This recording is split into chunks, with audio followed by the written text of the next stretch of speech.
Hello, and welcome back to another episode of Critical Reactions with your host, Bryan.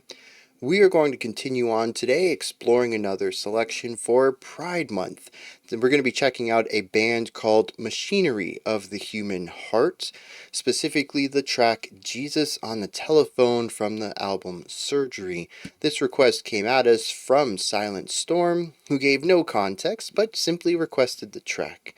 Which always, it's intriguing for me because I have zero expectations going into it, and you know, anything can happen. So, let's dive in, see what's going on with Machinery of the Human Heart.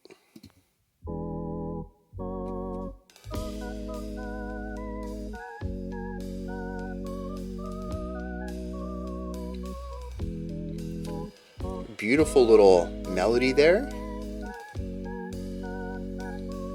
Warm and cozy timbre overall.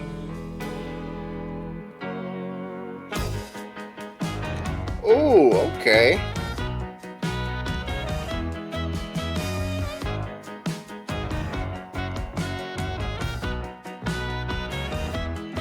Let me out of these mental ward confines, so I can plain free my mind from prescriptions that you write. I'm not the same young kid with the see-through skin, all arteries and veins. Yeah, we have some brass and backup vocals over here. Make my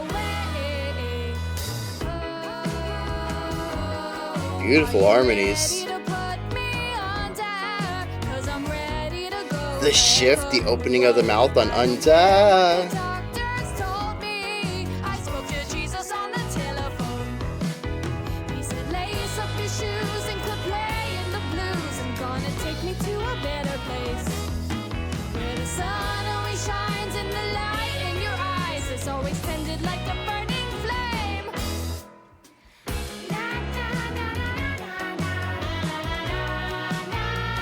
Yeah, so an adaptation of the background vocal from the previous section.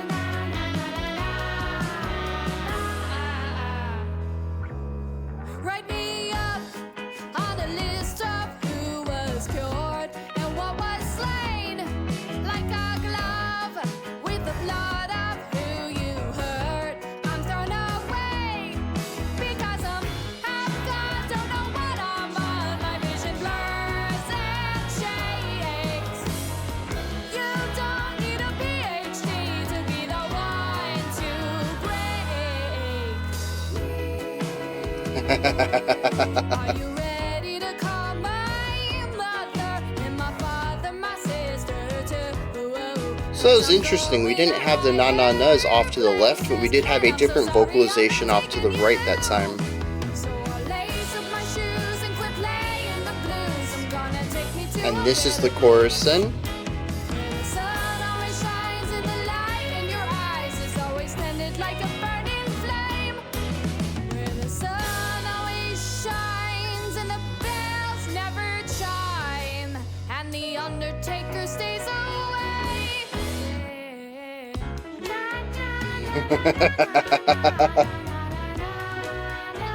Oh, the twists and turns. Oh, bringing in the organ from the intro as this outro, that's clever. Bringing it full circle.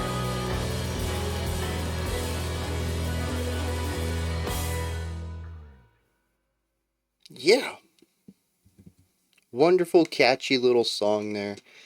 Very pop based. A lot of there's a lot of vocal focus in here, but I don't think that that is exclusionary to anything else. You know, when we talk about pop music, a majority of the instrumental elements tend to be completely set dressing. They're foundational or ornamental. Very rarely do we have anything melodic in them. So when I say that this is pop oriented, it's primarily the emphasis of the vocals.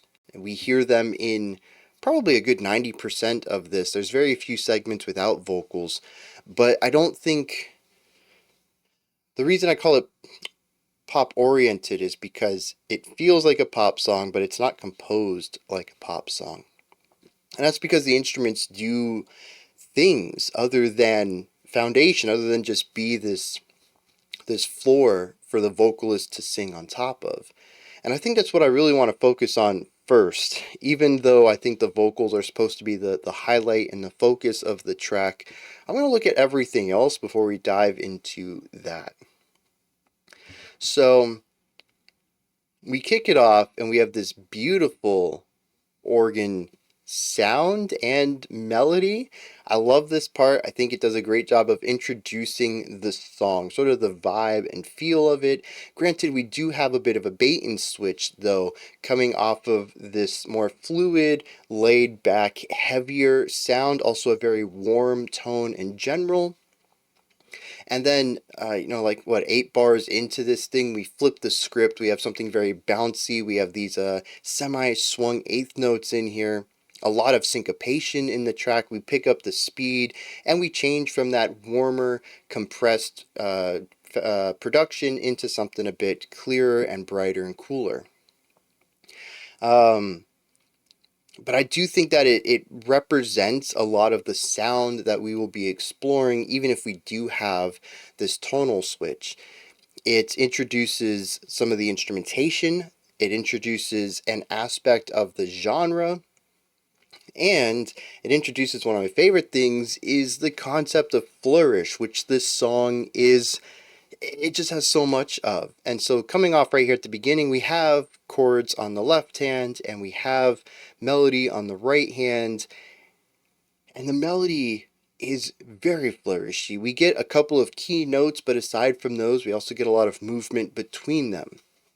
This also lays down the harmonic presence of the song, kind of gives us the emotional resonance of what the song's going to be going for through the harmony. And it's just a really nice introduction to this sound. Now, after this, we have the switch. And like I mentioned, tempo increase, production change, instrumental change, lots of things are altered here in order to give the song a boost of energy, of spaciousness, of, yeah, those two are probably good, energy and space. Well, and instrumentation. We massively increased the palette. Instead of working just with one instrument, we have plenty. The drums come in, we have this really cool syncopated beat that just drives everything forward. We have this push and pull in a lot of the instrumentation, where the first half of the riff, or lick probably in this case would be the terminology for this, we have bop, bop, bop, bop, bop, bop, bop, bop. We have a lot of repeated notes but a single tone, and then from there we have ba ba ba da da, something along those lines. And it's this lots of movement, and then little bits of movement with melodic and harmonic information, and then lots of movement, da, da, da, da, da, da, da, and then back into the more flowy element. I love this back and forth that we get on the bottom side. It creates this schism between the track, but it's also really great contrast between the two sides, allowing even the most minute element, the most basic building block, the lick itself, to have contrast within it. Whenever I hear that, I know that I'm pretty much in for a good time for something regarding my taste subjectively. When you have contrast in the lick, you're probably going to have contrast across the entire track. When you're looking that close and making sure that it's not repetitive, you usually have that same attention elsewhere too. And so I knew right from here, I was like, yeah, I'm going to love this song. And I ended up loving it. So it all worked out for me in the end. I don't know if this is going to be for everybody in the community, but yeah, this was a big hit for me. And it was because, right here, I knew I was in for a good time. But aside from this, though, we also have, in a little bit, we have the vocals coming in with the main melody. So we have a lot of foundational ideas. We have bass instruments. We have the guitar piano. I don't remember what was playing that idea at the bottom, but it gives us harmony, it gives us melody, it gives us movement, gives us direction and momentum. It just, everything is accomplished right here, and it gives all this space up here for the vocals to come in. And I kind of assumed this was going to be the way it was going to be for the majority of the song. And I was, well, fortunately wrong. because they don't just play foundation. We eventually also hear counterpoint. During the second half of the verse, I think it was, well, the first verse, because the second verse was different. Off on the left, we have what I said was brass and vocals, but I think by the end of the track, I changed my opinion to probably a saxophone and vocals, doing this na na na na rhythm kind of thing, but it wasn't just one note either, so it was rhythmic information and melodic information, which means it's counterpoint to what the main vocals were doing here in the center channel, while also providing harmony against it as well, creating dyads between the notes played over here and the notes sung by the vocalist. Very efficient writing, very effective writing, and we had the texture layering, which I thought was very cool because it wasn't just vocals. They were produced with that warm, fuzzy compression that our organ had at the beginning. So we also had a callback to the production technique that we had at the beginning that I thought was initially bait and switch, but was actually foreshadowing. Then we also have texture layering, and we have counterpoint, and we have harmony. Like, there's just so many things coming together right here, and it sounds wonderful. I think my only criticism is a minute one. I think that the sounds over here were just a hair bit too loud. Maybe just bring them down in volume by like half a decibel. I don't know why I'm kind of nitpicking about that. It's such a small change, but it's one of those things that I think I would prefer just a hair bit more into the mix, but that might be a subjective thing too, rather than something that I think would objectively make the song better. Regardless, what I found interesting was that the second time through, we didn't get this stuff over here. We had a different vocal line, melody, and sound. I don't think we had the nas over here the second time through. I don't remember what it was, and I don't remember if it was paired with the sax again, but the thing is that we had the second vocal line that was running counterpoint to our center channel vocal, the main one, and it was moved from one side to the other. Contrast. Just keeping things dynamic. When you begin to expect what something is going to do, you get something else. And I like that, keeping me on my toes as I'm listening to this. Every time we get to something, there's something new there. I enjoy that. When we get to the chorus, I wish that this is one of the few times I think I wish we could have got a third chorus. Because usually, you know my thing, if you're going to play a chorus a third time, I want it to be different, I want it to be distinct. You come back from the bridge, give me something new afterwards. Well, here we didn't get one, which normally would be a good thing, but for me, in this specific case of trying to break down a first time listen, I would have liked one more time through with the chorus because I didn't quite pick up on all that I wanted to. In fact, all I really remember from the chorus is a super catchy vocal melody. It is quite diverse. It is very quickly paced. We get through it really quickly. And between it and the very upbeat syncopated drumming, I don't really know what else went on in that chorus, and part of that I think is because the first time through I was just grooving with it. I really wasn't using active listening because the song just sucked me right in, and for a second I forgot I was making a reaction video. So, yeah, for a quick moment, machinery of the human heart pulled me out of that critical lens, and it felt like I was just checking something out on YouTube or something that someone shared on Discord, and I was like, oh, that sounds interesting, let me see what's going on, and it was just a purely casual enjoyment listen, and it's very rare for a song to pull me out of that, into that casual mindset.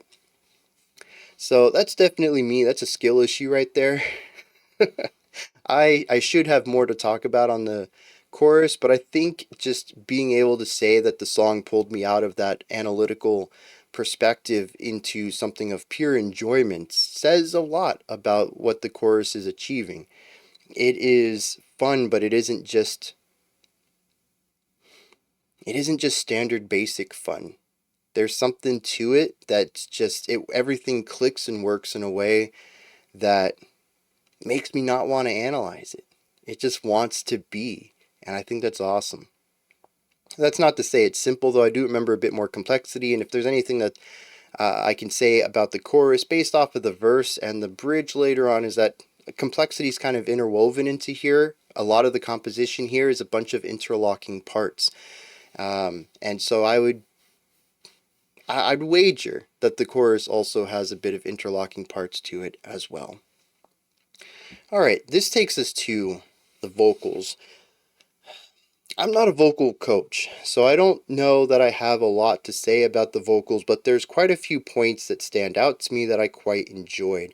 There's some fun runs that exist. Oh, wait, there's one more thing I want to bring up before.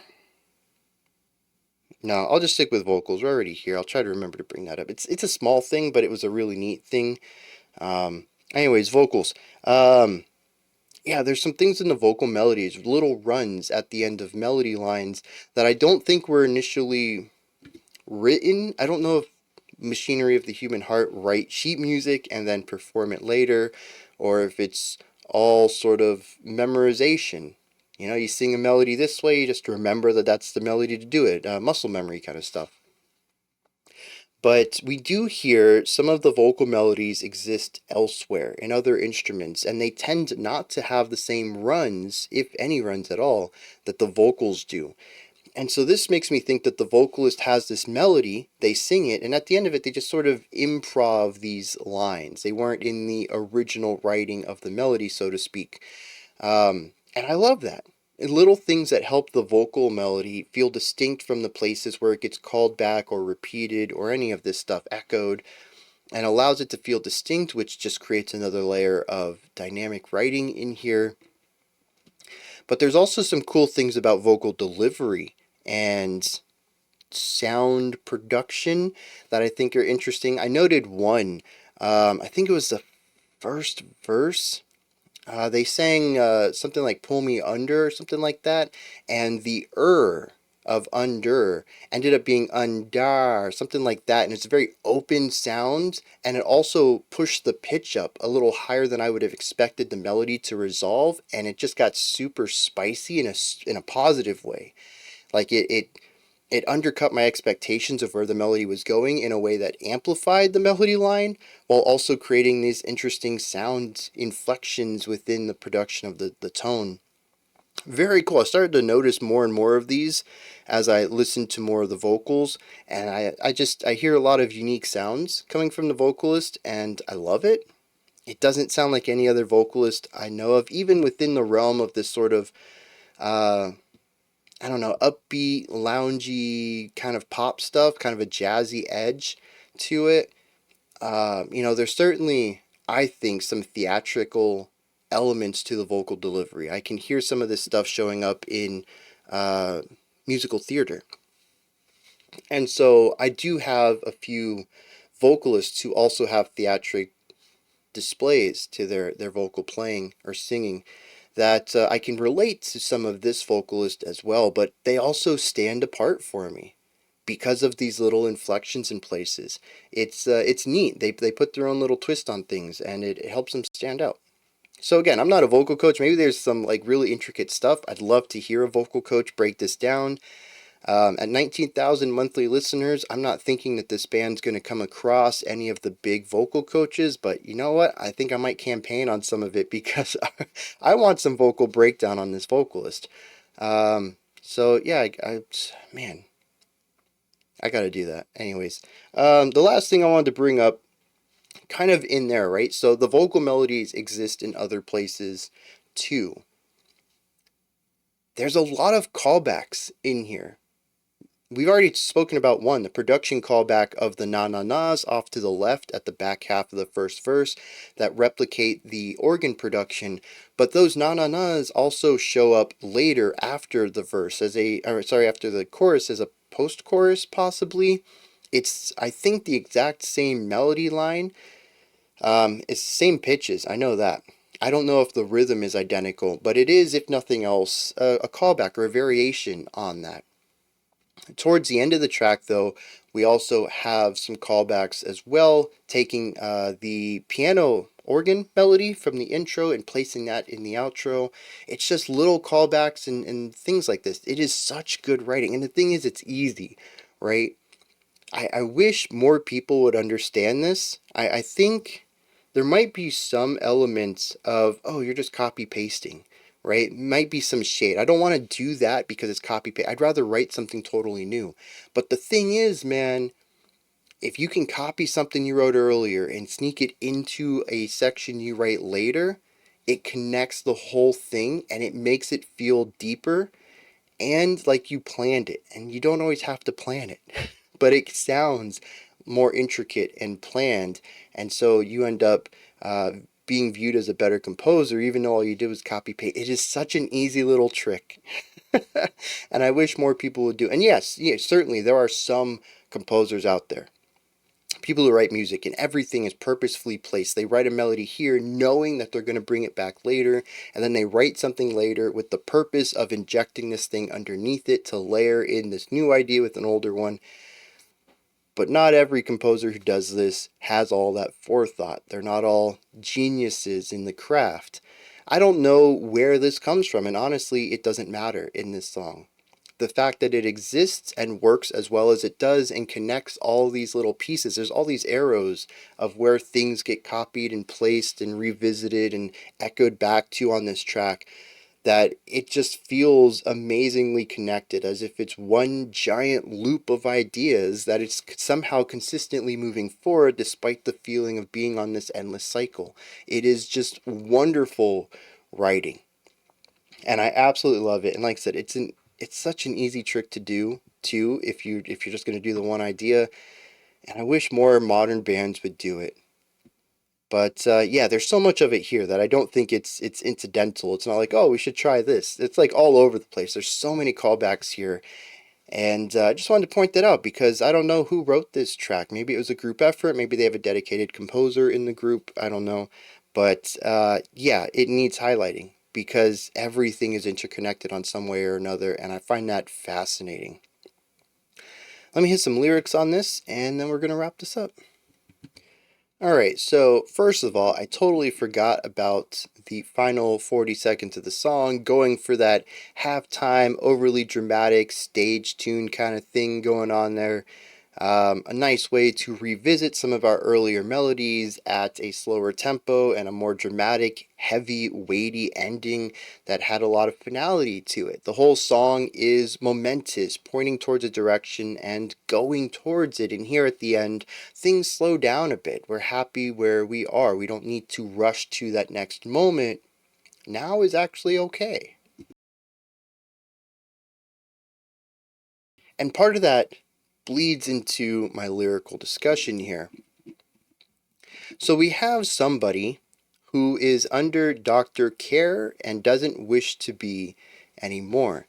Says, let me out of these mental ward confines, so white and plain, free my mind from prescriptions that you write, I'm not the same.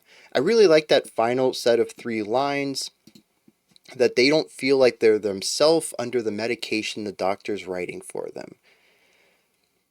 I think that's going to come up later. I think, as if I haven't thought this through. This is going to come up later. But it's interesting to point out right here that this person is under medication that changes the way that they act or feel or think, anything like that. The pre-chorus, interestingly, says, young kid with the see-through skin, all arteries and veins, spun out in the family car trying to make my way home. I think it's interesting how it starts from the third person, a young kid with see-through skin, shifting to first person, trying to make my way home. I believe they're supposed to be one and the same, but the perspective shift is an interesting choice. Now, the first part, I think I'm supposed to read as this person was already sort of sickly to begin with. They're young, they have see-through skin, all you can see is their arteries and veins. They're super thin, and possibly even have some sort of sickness, though it could just be a hyperbole, that they're so thin you can see through their skin, right? They might be malnourished, they might be anorexic, that kind of idea. And they got into a car crash. They spun out their family car trying to make their way home. Now, interestingly, the chorus comes in. Both of our choruses are a little different. The first one says, are you ready to put me under? Because I'm ready to go back home. I don't care what the doctors told me. I spoke to Jesus on the telephone. He said, lace up your shoes and quit playing the blues. I'm going to take me to a better place when the sun always shines and the light in your eyes is always tended like a burning flame. This has a lot to it. the first idea is once again the push and pull between being a patient of this doctor and not wanting to be a patient of this doctor. Are you ready to put me under? Do we have surgery, anesthesia, whatever? And he says, I don't want to do that. I'm ready to go home. But the doctors told me the doctors told me something else. I don't know what I was trying to say there. Interestingly, he says, I spoke to Jesus on the telephone. He said, lace up your shoes and quit playing the blues. This is an interesting line. The idea of lacing up your shoes to be prepared to go somewhere and quit playing the blues. So quit being sad. This is my first indication that there might be something more going on here, because up until this point it feels like unlawful detainment. They got into a car crash and they're in a mental ward now. Why are they in a mental ward? Why are the doctors giving them drugs that change their minds? It's not painkillers. It's not antibiotics. It's nothing to help the healing of a car accident. It's things to alter the mind. I've been trying to piece all this together. We're getting there in the end, but I'm laying this out as I discovered it and my confusion there as well. I like the final line here, though. It says, I'm going to take myself to a better place. One where the sun always shines. I'm like, okay, this is good. I don't want to be down in the blues anymore. I want to be where the sun shines. It says, and the light in your eyes is always tended like a burning flame. That sounds negative. I don't want a burning flame in my eyes. I don't want people to treat the sun like a burning flame in my eyes. The sun is supposed to be this bright, positive metaphor, and here it's also one of destruction and pain. Maybe I'm just reading too much into that, but I can't separate that. This is supposed to be a better place, but you have a burning flame in your eyes, metaphorically. From here, we continue on with this back and forth. Verse 2 talks about a doctor. He says, write me up on a list who was cured and what was slain. Like a glove with the blood of who hurt you, I'm thrown away. This idea of, again, going back to the idea of mental illness. Write me up on a list of who was cured and what was slain. So you say that you've cured me. I go on a list of outpatients, and you say what was removed, what was slain from me. I like this because it goes back to the idea in the first verse that the medication you give me makes me into somebody else. And so you have removed this part of me. You've killed it off. I like that. And then it says, like a glove with the blood of who you hurt. So it's not that you did surgery and fixed me. It's the idea that you hurt me. You've removed something from me, and like that glove, when you're done with surgery and you throw away, I'm thrown away as well. I'm no longer something of your care. It feeds this idea that this person was never really in the care of the doctor and was simply just another patient for the doctor to work on. Now we come to the pre-chorus here. It says, because I'm half gone, don't know what I'm on, my vision blurs and shakes, you don't need a PhD to be the one to break me. The idea that this person is no longer whole, that they have been, changed, altered, whether that's chemically through the drugs and the prescriptions, or it's a type of trauma. I have been broken by this doctor. Makes me not want to see a doctor again, because what I wanted was to have this one thing addressed, and what I got was to become a different person. That's what I hear here. Now, I think you might be in the same place I am at this point, where this seems to be more about being in a mental ward and being treated for a type of psychosis, and the doctors treating that. And then you realize that there is that one section, 4 lines long, about a car crash. How does that fit in? It feels kind of throwaway at this point, because we've explored 99% of the lyrics here. There are quite a few annotations here that think the song is about suicide and depression. I'm trying to fit that in here as well, because I get those ideas too. as such, when Jesus spoke to him on the telephone, he said, quit playing the blues. And so now I'm ready to go to a better place where the sun shines, right? I want to get away from that depression, that sadness.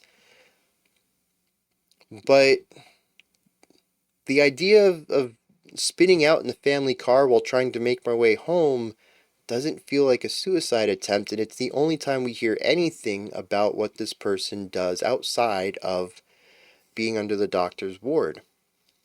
So I'm not quite sure how all of this fits together.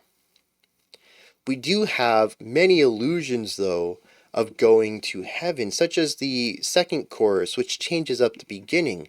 Rather than saying, are you ready to put me under, because I'm ready to go back home, it says, are you ready to call my mother and my father, my sister too, because I'm going to higher places, and I'm sorry I'm not taking you. Higher places could just mean getting out of this low point in my life, but it could also be heaven, ascending to the next plane, especially since the song is specifically about talking to Jesus on the phone.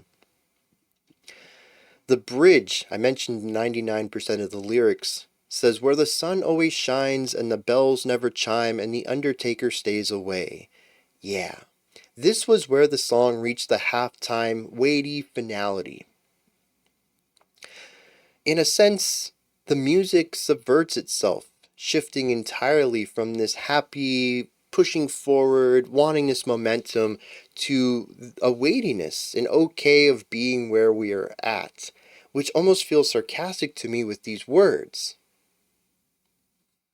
It could be that they've reached a better place and that this is where the sun always shines and the bells never chime. That sounds negative, but I don't know. The undertaker stays away is positive. Nobody here to take me to my grave, that kind of idea. So, I don't know. There's some confusing parts in here. Maybe that's just me. As I usually state when I come to these mixed conclusions on lyrics, I'm a musical analyst, not a poetic one.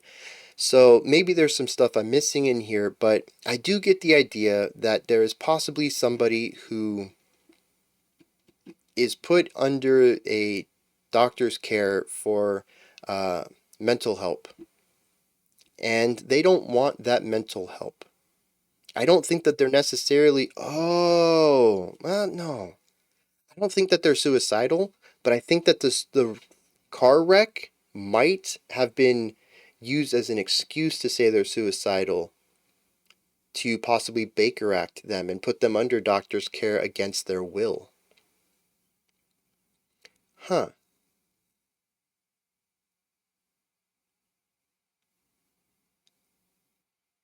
And all they want to do is get out, so they're pretending to be better. But eventually it doesn't matter. The doctor changes them anyways and breaks them using medication and, just simply being here in such a depressive, bleak place. As he says, it's the mental ward confines, so white and plain. I just want to free my mind. Maybe being here makes them suicidal, and they just want to get away from it. Not just from the medication and the doctor who's not trying to really help them, but also just to get to a place that's better. They want to make their way home, as stated multiple times here.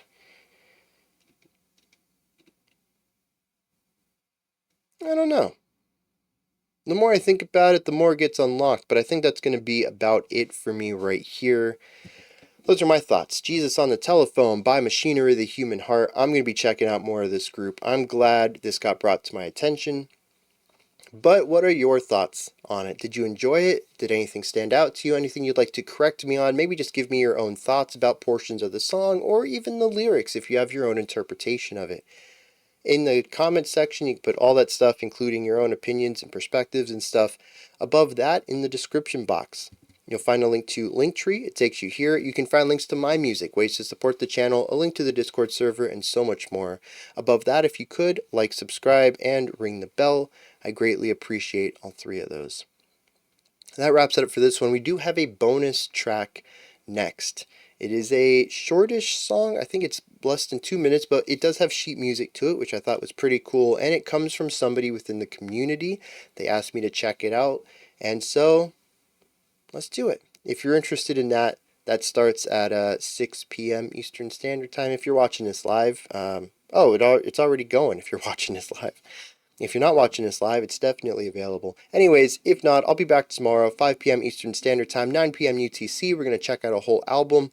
I think we're returning to Failure. We've checked out Fantastic Planet before, and we're looking at something new today. Wild Type Droid, I think is what the album's called.